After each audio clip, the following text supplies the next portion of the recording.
Well, thank you. I'm intrigued by the conceptualization of government as a social contract, based on the Greco-Roman ideas of democracy and biblical covenants shaped by the Enlightenment. In this social contract, we the people and we the government have mutually reinforcing roles. And I'd like to suggest that many of the issues we're seeing in headlines across the country today stem at its core to a breakdown in that social contract, with one or both of us not living up to our responsibilities. So with your indulgence tonight, I'd like to briefly address two issues. One is effective citizenship, and the second is good governance. Alexander Woollcott once said that, he says, I'm sick and tired of hearing people say democracy is broken. Of course democracy is broken. We are supposed to make it work. Justice Louis Brandeis added on top of that the most important public official is the private citizen. So what is our role as private citizens in this social contract? Well, I think we can all understand that the very basic role that we need to play is that of voting. Nationally, when we look at voting trends, in the 2012 presidential election, less than 60% of the voting eligible population cast a ballot for president. In the 2014 elections on the national level, 37% of the voting eligible population cast a ballot. Locally, we're not doing better. In our primaries that we just had this year, 27% of our population 18 and over cast a ballot in the primaries for mayor. And if those trends continue, we are about to select a mayor based on 13% of our voting eligible population. May I suggest we are not, as a nation or as a community, living up to our end of that social contract. And our roles go far beyond just voting. But I'm troubled when I think of what Jean-Jacques Rousseau wrote in his book, The Social Contract, over 250 years ago. He said, as soon as any man says to himself, speaking of public officials of the state, it doesn't matter to me, the state is given up for lost. So how can we possibly increase citizen engagement? How can we improve our part of that social contract? Dr. Henry Thomas liked to tell me that the systems we have are perfectly designed for the results that we're getting. So let's look for a little bit at the systems, all right? We like to look at government through a particular interesting lens. We look at it through a political lens. When we think about what we need from government for it to fill its side of the social contract, what we're looking for is good governance. But we tend to look for people who, and vote them into office who say things like, well, I'm going to run government like a business. Well, government's not a business. A business has a very clear feedback loop. They can tell if a business is doing well. It's called profit.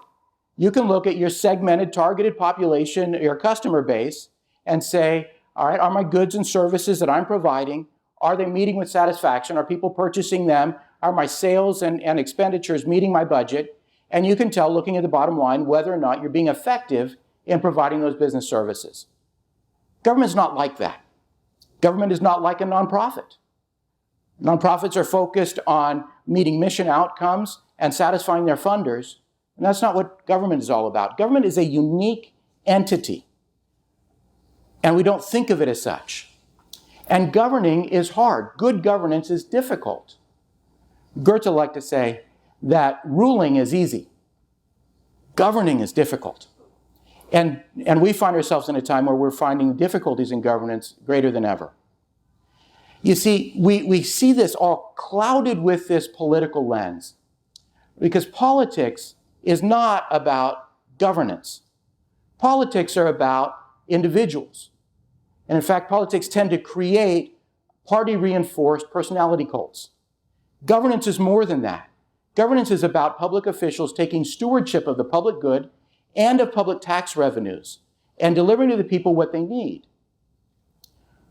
In short, governance is about outcomes, not about people.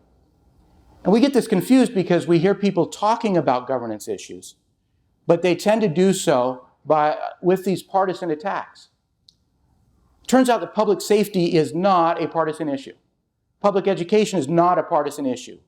Roads and infrastructure, debt service, garbage pickup, issuing permits and licenses, being able to take care of building upkeep and fleet maintenance, those aren't partisan issues. A pothole doesn't care what party affiliation you have. 90% of government is just getting the work done and doing it well. But we don't talk about that governance. We as a people have been compliant in this shift from policy to personality, from outcomes to conversations about photo ops and ribbon cuttings. It needs to be more than that. We need to be involved in more than that. It's not going to change until we demand change toward performance-focused governance without the partisan attacks. Now, we can do this. We know we can do this. We've seen how this plays out. But we also see how it plays out when we don't do it well. A few years ago, I had an opportunity to meet with a group of citizens in an economically distressed neighborhood. They were challenged with developing an action plan where they could leverage local resources and government action to create traction for change in their community. And one elderly woman spoke up and said, "You know, I don't feel safe in my community, but I think I would feel safer if all the streetlights worked." She was quickly shushed by the person sitting next to her and said, "You can't ask for too much. Put down, we would like half our streetlights to work." Is it any wonder that in this neighborhood and in neighborhoods across this country, it feels like the social contract is broken? Now, we have to do better, and we can do better. My call tonight is for us as citizens to engage and demand accountability, first of ourselves. We need to live up to our roles in that social contract. And second, demand accountability of our local government. Our local government needs to provide the governance that we demand, and not the politics that divide.